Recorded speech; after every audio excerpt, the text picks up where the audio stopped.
What is up guys, Dany from DK Tech back at it again with a new video, and today I will be showcasing this $269 gaming PC right behind me. So without further ado, let's get into it. So the goal of this system was to create a compact gaming PC that can get anybody started with gaming. And the base of this PC is a combo that I found on Craigslist of an i5-3550, a Nasrock H77M ITX motherboard, and 16GB of Corsair LP 1866MHz RAM for $110 total. The RAM is my biggest regret of this build, as I bought it during the giant price hike, and now you can easily find that same kit of RAM for $35 to $40 compared to the $50 that I got it for. Going over the rest of the system and what I paid for it, I got an Asus R9 290X DirectCU2 for $85. The card has a base clock of 1050 MHz, a memory clock of 1350 MHz, and 4 gigs of VRAM. Then on eBay as well, I got a $9 stock cooler and $10 for a Seagate 500GB hard drive.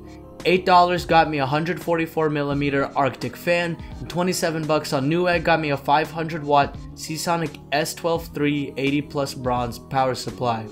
Finally, I got a Node 304 for $20 on Nextdoor, and this brought the final total of the PC to $269.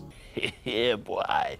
So the issues of the build. My only issue was that the first hard drive that I got on eBay ended up being a dud and wouldn't even be recognized in the BIOS. Luckily, I asked the seller for a refund and a new hard drive, and they sent one right away, and I ended up getting a great deal on a Seagate Barracuda drive. And now it's time for what you all really came to see, the benchmarks for this tiny beast.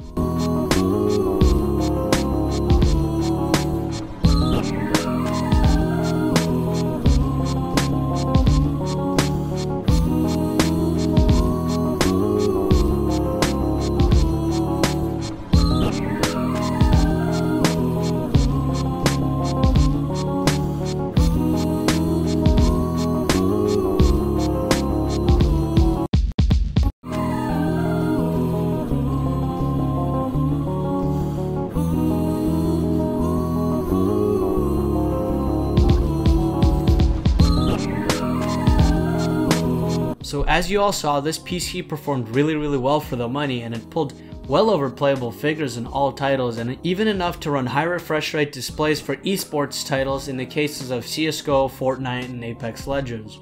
All in all, the PC really surprised me, and the i5-3550 really pulled through and did a great job in this case. And the R9 290X also showed that it's definitely still a relevant card for the 2019 sub $100 category. Before I go, I definitely recommend, if you have some extra money, to add an SSD and replace the stock cooler if you're trying to build a similar system. These are some great budget upgrades that would help the PC with both thermals and the speed. So that is it guys, thanks for watching. Remember to like, comment, and subscribe.